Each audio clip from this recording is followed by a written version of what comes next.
Hello students, I welcome again in my class. I hope you have seen the last video of biology. We have started the classes of biology of 5th chapter. So आप सबने videos देखे होंगे और आपको पता होगा कि हमने किस तरह से बेसिक अंडरस्टैंडिंग लिया था बायोलॉजी का. In the last class we have understood the concepts related to the discovery of the cell and how cell is present in the bodies of unicellular and multicellular organism. ये एक बहुत ही crucial और important aspect था जो हमने समझा. The chapter titled as structural and fundamental unit of life. Why it is called fundamental unit of life? Why cell is considered as structural and functional unit of the each and every living organism on earth, whether the organism is unicellular or multicellular. We also understands the concept related to what is unicellular and what is multicellular. After the discoveries of in the field of microscopy, scientists came to know an important concept that there are not only multicellular organisms, but the organisms are also the organisms which are not seen by our eyes are also there in nature. They are present everywhere. We call them bacteria, fungi, viruses. They are unicellular organisms which are single cell. Let's understand one important statement. How cell can be considered as structural and functional unit of life? कैसे उसको मान ले? चलो उसके लिए हम लोग एक थियरी को समझते हैं.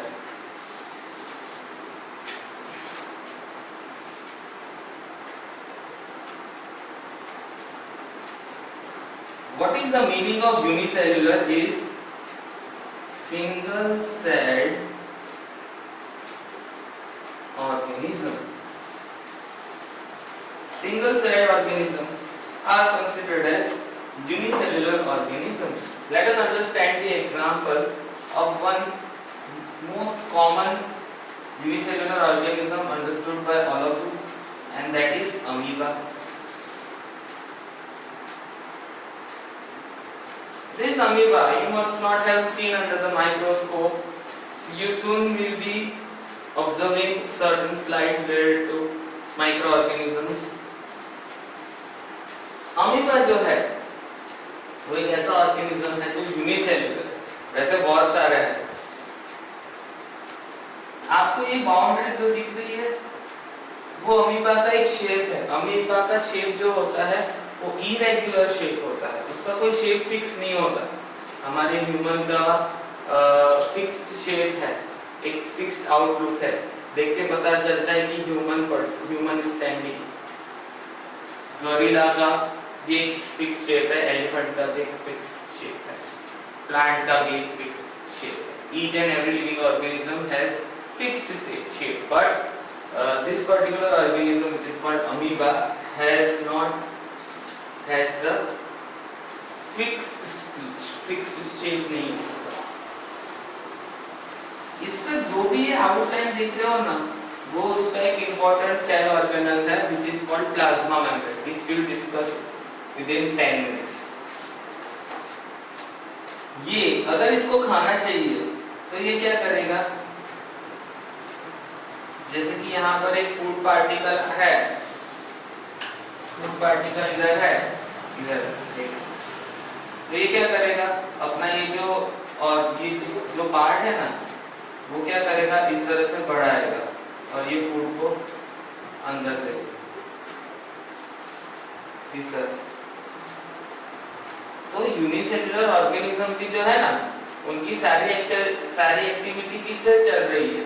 यूनिसेल्युलर ऑर्गेनिज्म की सारी एक्टिविटी यूनिसेल्युलर है। हम खाना कैसे लेंगे?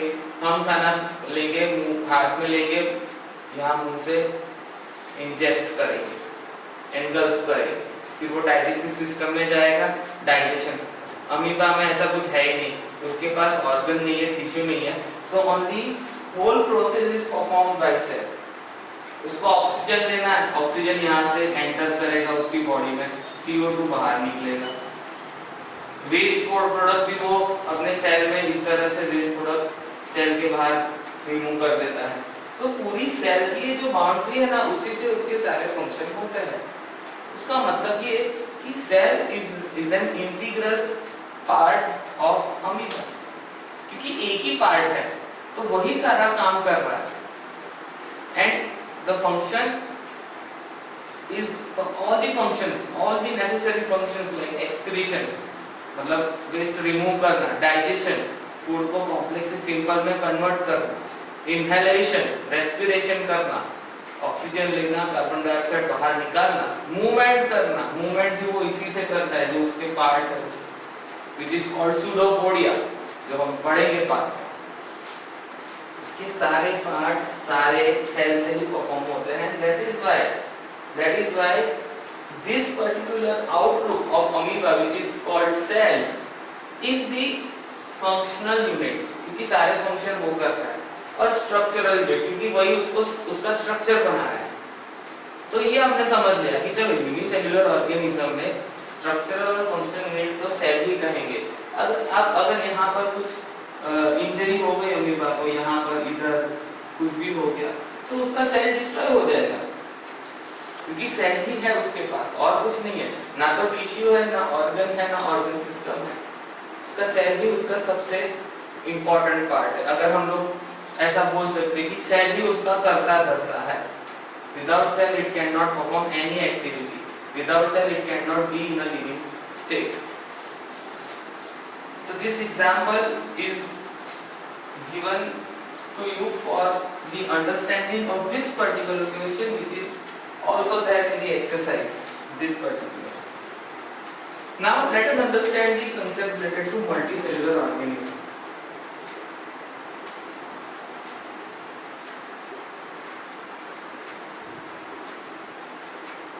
Let us understand example of our cells. Human को ही ले लेते हैं। ह्यूमन के अंदर अगर मैं एक स्टेटमेंट बोलूं कि ह्यूमन के अंदर सबसे इंपॉर्टेंट सेल है, तो आप बोलोगे कैसी बात कर रहे हैं? सबसे इंपॉर्टेंट तो ब्रेन है, सबसे इंपॉर्टेंट तो हार्ट है, वो ऑर्गन है वो सबसे इंपॉर्टेंट है, आई सबसे इंपॉर्टेंट है, कोई बोलेगा इंटेस्टाइन सबसे इंपॉर्टेंट है। आई एग्री विथ यू, वो भी इंपॉर्टेंट है, लेकिन सबसे इंपॉर्टेंट यूनिट क्या है ह्यूमन के अंदर भी? तो आई विल से सेल, मैं कहूंगा cell, you will say prove it, prove करो कि सेल है। So let's prove it with a theory. Theory से समझते हैं। थियरी मतलब कि एक एग्जांपल है ह्यूमन का, उसी को लेते हैं हम लोग और बात करते हैं। जो सेल होता है, अभी मैं आपको एक बेसिक एग्जांपल देता हूं। जब आपके मदर के पेट में थे, ठीक है, before you were born, you were in the stomach, और we can say pelvic region, जो पेट का रीजन है उसको पेल्विक रीजन, जो बॉडी का रीजन होता है, वहां पर आप थे और वहां पर आप डेवलप हो रहे थे। आपको पता है आपकी लाइफ कहाँ से शुरू हुई? आप अभी जो मेरे सामने जितने भी स्टूडेंट्स है, पेरेंट्स है, बैठे हैं, उनकी लाइफ कहाँ से स्टार्ट हुई? तो आपकी मदर की बॉडी में वो लाइफ स्टार्ट हुई है। तब आप एक सिंगल सेल थे। क्या थे? Single cell. तो समझ लो आप आपके मदर के पेट में थे and you were a single cell, you are a single cell. Now this cell started to multiply, double होने लगा, वो बहुत सारे सेल इकट्ठा हुए और उन्होंने एक पर्टिकुलर सिस्टम बना दिया जिसको कहते हैं टिश्यू। बहुत सारे सेल अगर एक साथ इकट्ठा होते हैं टिश्यू बनाते हैं, वो सेल टिश्यू बन गया। अब बहुत सारे टिश्यू जिसके अंदर सेल थे वो भी मल्टीप्लाई करे, तो उन्होंने टिश्यू को कन्वर्ट कर दिया ऑर्गन के अंदर, और ये सारे ऑर्गन एक साथ इकट्ठा हो गया और बना दिया ऑर्गन सिस्टम। और ये जो पूरी जो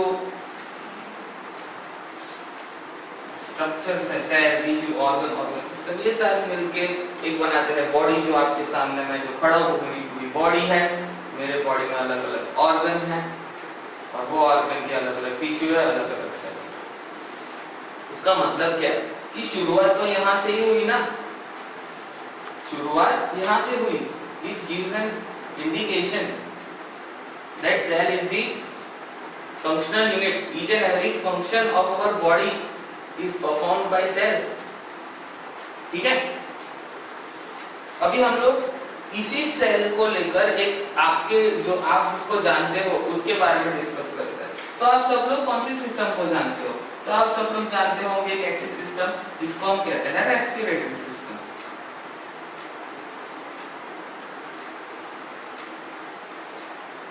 ऐसे रेस्पिरेटरी सिस्टम को अभी के दिनों में प्रोटेक्ट करना बहुत जरूरी है। Why? Due to corona virus, due to covid pandemic situations, we must protect our respiratory system because the virus itself is able to damage our respiratory system. ठीक है, रेस्पिरेटरी सिस्टम को वो डैमेज करता है। हमारे टॉपिक पे आ जाते हैं ऑर्गन सिस्टम की बात करें तो एक ऐसी सिस्टम है जो हमारी रेस्पिरेटरी सिस्टम है। नोज के अंदर से यहाँ से एक विंड पाइप जाती है यहाँ तक, फिर यहाँ से दो पार्ट हो जाते हैं, यहाँ पर लंग्स प्रेजेंट है। ऑर्गन कौन से है उसके पास? वही कि उसके पास रेस्पिरेटरी सिस्टम के मेन ऑर्गन्स है लंग्स। ठीक है, लंग्स किसके बने? तो लंग एक टिश्यू है जिसको बोलते हैं एल्वियोलर टिश्यू, या तो लंग टिश्यू भी बोल सकते हैं। अभी के लेवल पे आपको ये याद रखने की जरूरत नहीं है। लंग टिश्यू का बना होता है लंग्स, और लंग टिश्यू के अंदर होते हैं लंग सेल्स। या तो आपने 7th स्टैंडर्ड में एल्वियोलर सेल्स नाम सुना होगा, जिसको एल्वियोलाई भी कहते हैं। तो एल्वियोलर सेल्स से बने हैं लंग टिश्यू से बना है लंग्स, बने हैं लंग्स, और ये सारे मिलके कौन से सिस्टम बनाते हैं? Respiratory system. हम जो ऑक्सीजन लेते हैं वो डायरेक्ट कहाँ जाता है? यहाँ पहुँचता है। बट यहाँ पहुँचने के लिए हमें किसकी जरूरत पड़ती है? लंग्स की भी जरूरत पड़ती है, लंग टिश्यू की भी जरूरत पड़ती है, नोज की भी जरूरत पड़ती है, क्योंकि हमारा बॉडी कॉम्प्लेक्स है। We are multicellular organisms and that is why we require certain type of mechanism. Simple कोई चीज बनी होती है तो उसके अंदर मशीनरी सिंपल होती है। ठीक है, if we talk about a mobile phone, तो वो मोबाइल फोन जो होता है बैटरी है, स्क्रीन है, उसके अंदर सर्टेन चिप्स है। लेकिन अगर लैपटॉप की बात करें तो बड़ा सिस्टम है, उसके अंदर कीपैड आ गया है, दूसरी कुछ सीडी डालने की जगह है। ठीक है, स्क्रीन बड़ी है तो वो बड़ा है, क्योंकि उसके अंदर जो चीजें है यूजिंग वो बड़ी है। तो जैसे जैसे बॉडी कॉम्प्लेक्स होता जाता है वैसे वैसे उसके अंदर मशीनरी भी, मतलब कि ऑर्गन सिस्टम भी कॉम्प्लेक्स होता जाता है। But the basic unit which functions the most and the most important integral part is cell. Cell ही सबसे important part है। That is why in this way we can consider कि each and every function or each and every basic function of unicellular and multicellular organisms is performed by cell. Brain की बात करते हैं, brain जो होता है वो इंपॉर्टेंट ऑर्गन है, वो कौन से सिस्टम बनाता है? तो ब्रेन और स्पाइनल कोड जो इधर प्रेजेंट होता है यहाँ से, वो बनाता है नर्वस सिस्टम। कौन सा टिश्यू प्रेजेंट है? Nervous tissue. कौन सा सेल प्रेजेंट है? Nerve cell.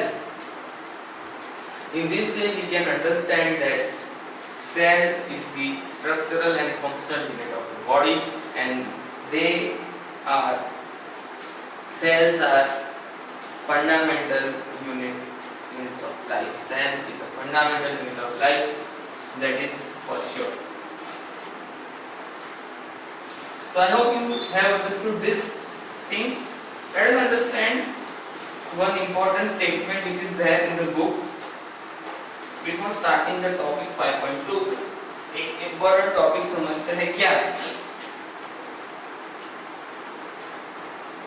Each cell has a specific role, function,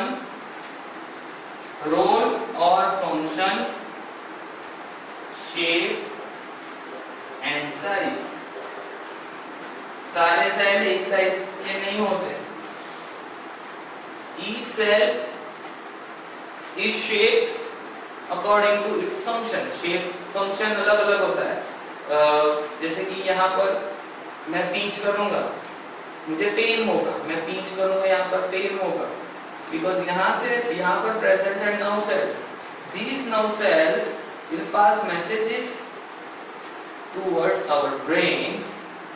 जो brain होता है, towards my brain, and this brain gives me message that you are in the pain. So what I will do? I will move my hand away. कोई hot object है मेरे हाथ पे रखता हूँ तो मैं तुरंत हाथ हटा लूँगा क्योंकि मुझे गर्म लगा. क्यों? एक simple cell है. Simple तो नहीं है वैसे तो. एक ऐसा सेल है जिसको हम कहते हैं नर्वस सेल या तो नर्व सेल. इसको नर्व सेल भी कहते हैं. इसका शेप कुछ इस तरह से होता है.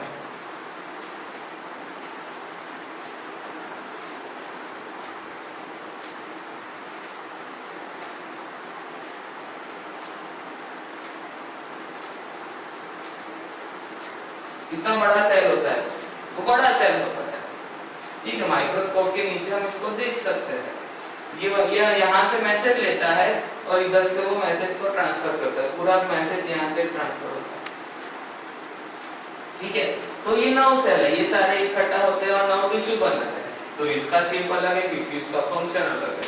इसका शेप, साइज और लोकेशन भी अलग होता है. Let us understand another cell which is called muscle cell.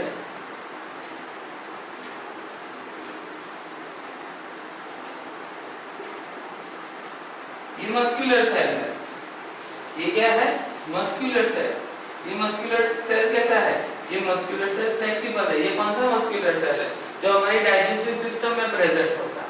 Oesophagus में प्रेजेंट होता है, स्मॉल इंटेस्टाइन में प्रेजेंट होता है क्योंकि उनको पेरिस्टाल्टिक मूवमेंट करनी है. मतलब कि ऐसी मूवमेंट करनी है जिससे हम एंगल्फ कर पाए, खाने को निगल पाए.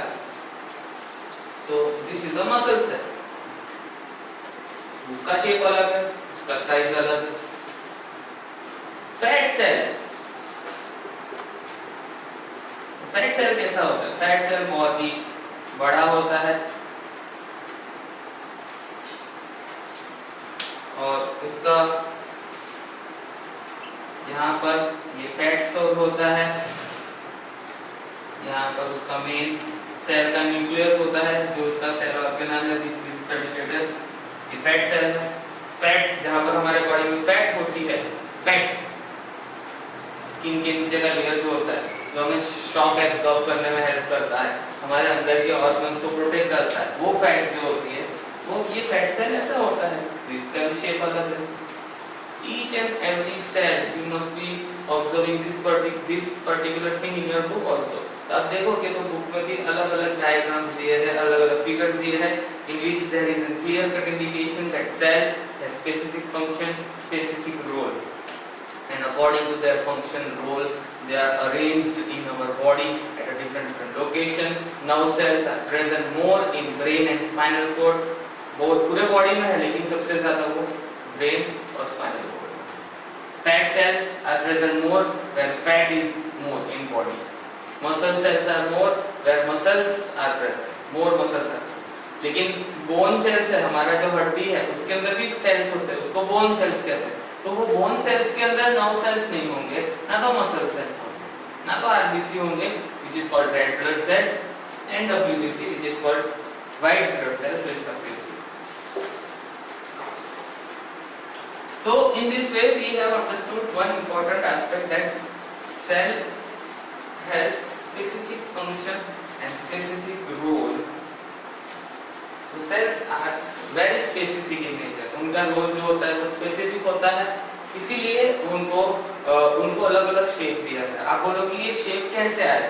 तो जब से ही जो मदर, जैसे मैंने आपको कहा कि कोई भी बेबी है, whether it is a male और फीमेल, अपनी मदर के वूम्ब में होता है, पेट में होता है, तब से ही उनका जब डेवलपमेंट होता है तो ये सारे सेल उसी टाइम डेवलप हो जाते हैं। उसको एक प्रोसेस है जिसको हम बोलते हैं सेल डिवीजन, वो होता है।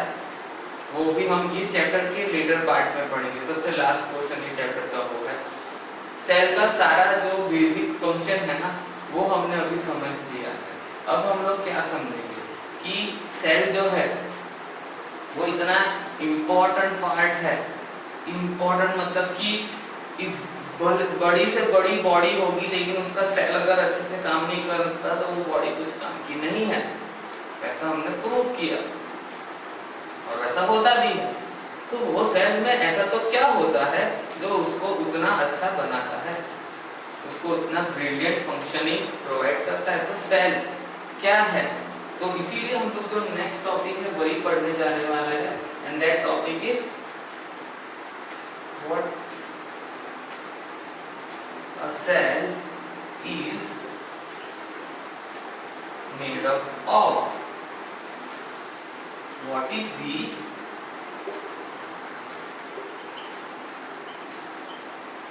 structural organization of a cell? Cell किससे बना है? And what is the structural organization of cell which makes cell a unique feature? एक यूनिक कैरेक्टरिस्टिक्स है सेल के पास। तो सेल के पास ऐसा क्या है? तो मैं आपको एक सिंपल एग्जांपल देना चाहूँगा। एक समझ लो, इमेजिन करो कि आपके पास एक व्हीकल है। आपके पास एक व्हीकल है, साइकिल है, स्कूटर है, बड़ी सी बाइक है, कार है। क्या वो एक चीज से बना है? नहीं, वो एक चीज से नहीं बना। It has many compartments, or sorry, not compartments, components. It has many components. इसके बहुत सारे अलग-अलग components हैं।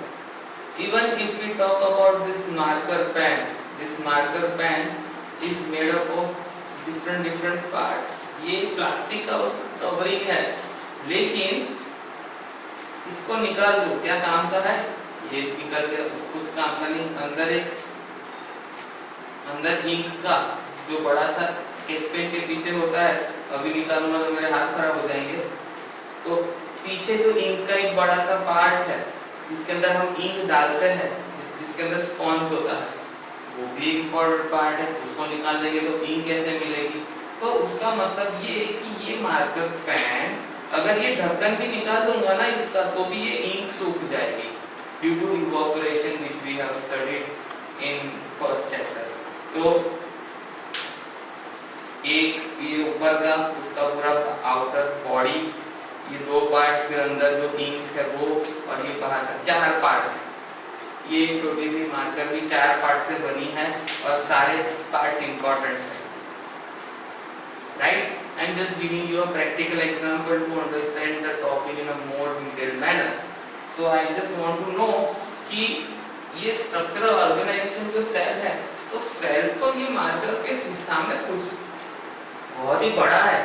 ये मार्कर तो सेल के सामने कुछ भी नहीं है, because cell runs the whole body. Cell runs the whole body. So how cell, which is a fundamental unit of life, is arranged? तो सेल जो होते हैं, सेल के जो कंपोनेंट्स होते हैं उनको हम कहते हैं सेल ऑर्गेनेल्स। सेल की अंदर कुछ ऑर्गेनेल्स होती है जो सेल को प्रॉपर फंक्शनिंग करने में हेल्प करती है। the organelles which are present in cell helps cell to function better. या तो सेल का जो स्पेसिफिक फंक्शन करना है तो सेल की ऑर्गेनल्स उसको वो फंक्शन करवाने में हेल्प करती है। कैसे? Let's understand with a quick reminder of one topic which you have studied in previous standards. You must have studied villi. Villi which is present in small intestine. Small intestine में water को और food को absorb करने में और large intestine में water को absorb करने में उनका रोल होता है। जो फूड डाइजेस्ट हो जाता है वो एब्जॉर्ब होता है व्हिच इज कॉल्ड एसिमिलेशन। तो वो फूड को एब्जॉर्ब करने की जो प्रोसेस है विलाई के थ्रू, उसमें क्या होता है, फूड के बहुत छोटे छोटे टुकड़े होते हैं, वही टुकड़े एब्जॉर्ब होते हैं। तो वो सबसे सिंपल फूड होता है ना, उसका वो सिंपल फूड विलाई एब्जॉर्ब करता है। तो वो सिंपल फूड विलाई कहाँ भेजता है? सेल में। कहाँ भेजता है? सेल में। हम जो ऑक्सीजन लेते हैं O2 जिसको हम कहते हैं O2, O2 हमारे बॉडी में जाता है, हम बोलते हैं लंग्स में जाता है, लंग्स में से हम वापस निकालते हैं। ऐसा नहीं है, हम लेते हैं ऑक्सीजन तो लंग्स में वो ऑक्सीजन जाता है, वो लंग्स पूरे बॉडी में वो ऑक्सीजन पहुंच जाता है, पूरे बॉडी में हर जगह पर ऑक्सीजन पहुंच जाता है। तो ऑक्सीजन हर जगह पहुंचाता है मतलब हर एक सेल को पहुंचाता है। तो ऑक्सीजन सेल में जाए क्या होगा? सेल ऑर्गेनल्स उसके बारे में कुछ करेगी, वो ऑक्सीजन को सेल ऑर्गेनल्स देगी और कुछ फंक्शन करेगी। In this way we can understand that छोटी से छोटी चीज जो हमारे बॉडी में जाती है वो सेल तक जाती है। जो भी इवन वो जो भी डिजीज करने वाले ऑर्गेनिजम्स जो है, बैक्टीरिया है, फंगाई है, वायरस है, तो वो हमारे किसको डैमेज करते हैं? पहले वो सेल को ही डैमेज करते हैं, सेल को डैमेज करते हैं, फिर टिश्यू को डैमेज करते हैं, फिर लंग्स को, दूसरे लंग्स या डाइजेस्टिव सिस्टम या ब्रेन को डैमेज करते हैं। तो क्योंकि सेल को अटैक करते हैं, सारी चीज सेल तक पहुंचती है, सारे बाहर के जो डिजीज कॉजिंग ऑर्गेनिज्म है, डिजीज करने वाले जो जर्म्स जिसको हम बोलते हैं, वो भी हमारे बॉडी को नहीं लेकिन सेल को पहले अफेक्ट करते हैं, फिर बॉडी उसके ऑटोमेटिक अफेक्ट होता है। So cell organelles are present in cell and that is why we are going to understand about cell organelles, and that is topic number 5.2.1, and that cell organelle is called plasma membrane or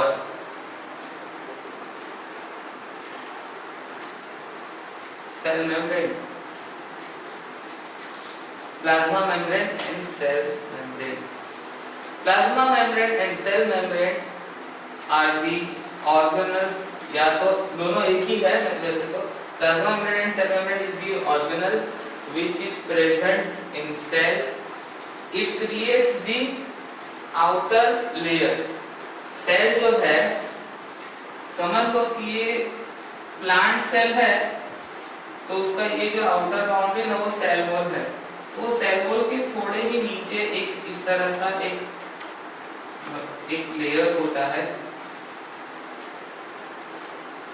जिसको हम कहते हैं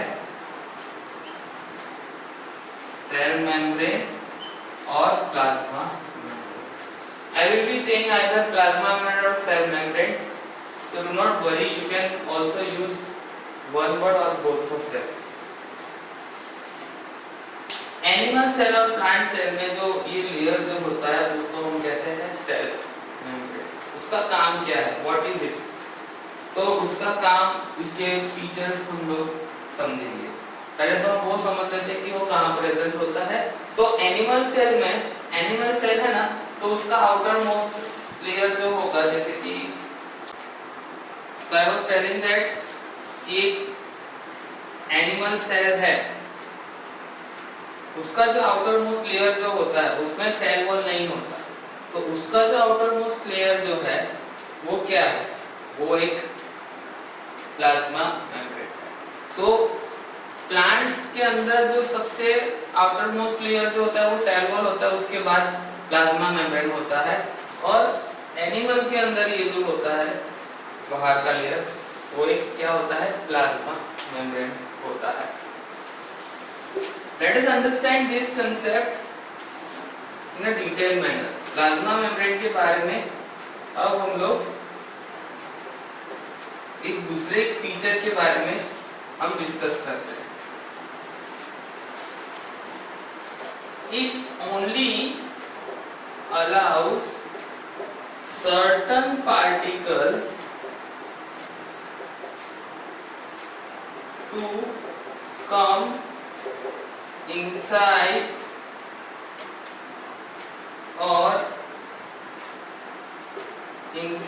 and go outside the cell, hence it is called selectively permeable.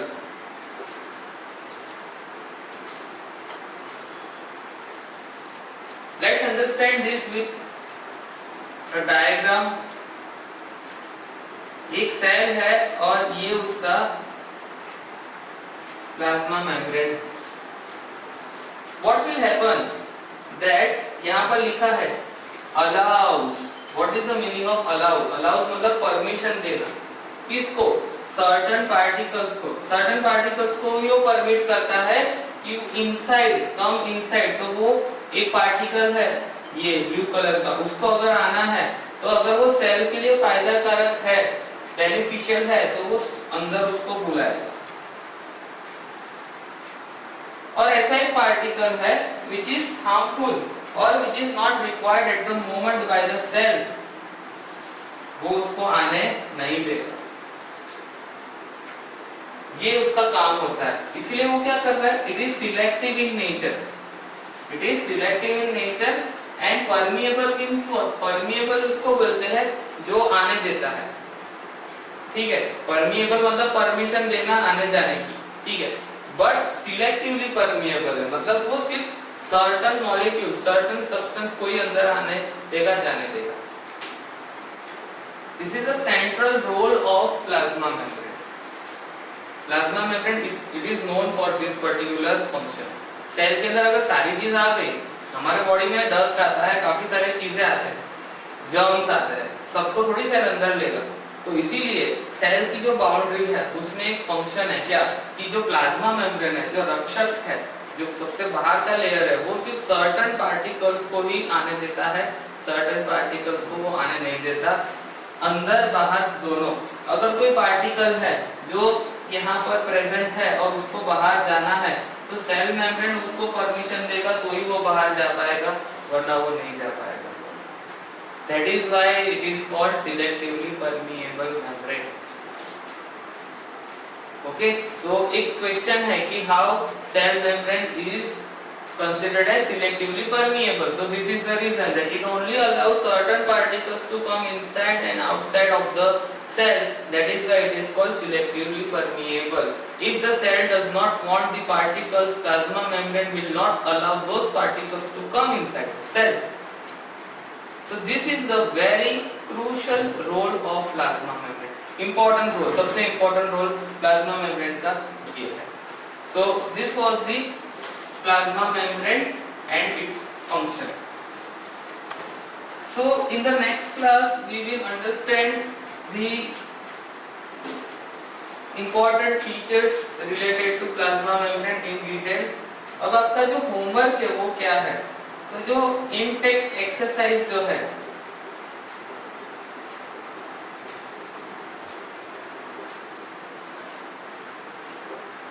In text exercise first 2 question जो है, who discovered cell and जिसमें Robert Hooke 1665 and why cell is the structural and functional unit of the body, ऐसा क्यों कहा जाता है, वो 2 questions के आंसर्स आपको लिखने हैं और आपको मुझे भेजने हैं। प्लस आपको एक रीजन भी फाइंड आउट करना है, why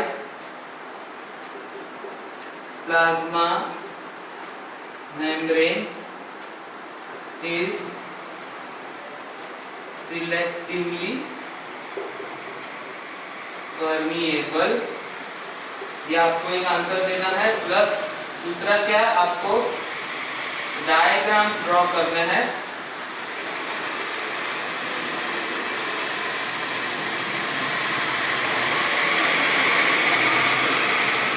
You have to draw the diagram of different cells. This would be your homework. And next Saturday जो आपका टेस्ट है, please be prepared for this test. I have sent the information of test. I will also send the reminder of test. इसका timing जो आपको बताया है वो 11 से 12 का है। 12 के बाद आपको 12:10 तक 12:10 तक मुझे आंसर्स भेज देने हैं। सो ये आपका एक याद रखना है। 12 बजे पेपर खत्म होना है, 12:10 तक आपको पेपर भेज देना है। आपको एक पीडीएफ फाइल में सेंड करूंगा पेपर की, वो फाइल डाउनलोड करनी है। ओके, तो आपके अंदर पीडीएफ फाइल ओपन हो सके वैसा सॉफ्टवेयर भी आप इंस्टॉल करके रखता, ठीक है। एडोब रीडर नाम का एक सॉफ्टवेयर है, ठीक है। WS+ जो ऑफिस का एक सॉफ्टवेयर है वो भी आप इंस्टॉल कर सकते हैं, जिससे पीडीएफ फाइल ओपन हो जाती है। तो वो पीडीएफ फाइल मैं शेयर करूंगा जिसमें आपका टेस्ट होगा, और वो पीडीएफ फाइल का आपको प्रिंट भी निकलवा देना है फॉर योर रेफरेंस। और होमवर्क में वही पीडीएफ फाइल का सॉल्यूशन भी आपको करना है टेस्ट खत्म होने के बाद, जो आपके लिए एक बहुत ही इंपॉर्टेंट इंफॉर्मेशन जो मैं देना चाहता था। So I will see you in next class and we will discuss detail understanding of plasma membrane and related processes, जो ऑस्मोसिस है, डिफ्यूजन है, उसके बारे में हम पढ़ेंगे, और हम लोग एक एक्सपेरिमेंट के बारे में भी डिस्कस करेंगे, and then we will discuss about cell wall. So keep watching the video, and students who have not watched the previous video, please watch it because it is the basic understanding. And जो student ने video अब तक नहीं देखे वो भी देखे, और फर्स्ट चैप्टर में कोई डाउट हो तो वीडियोस फिर से देखे, और अगेन अगर फिर से डाउट हो तो you can ask me. Okay, so good bye and I will see you in the next class, and be safe, and again good bye.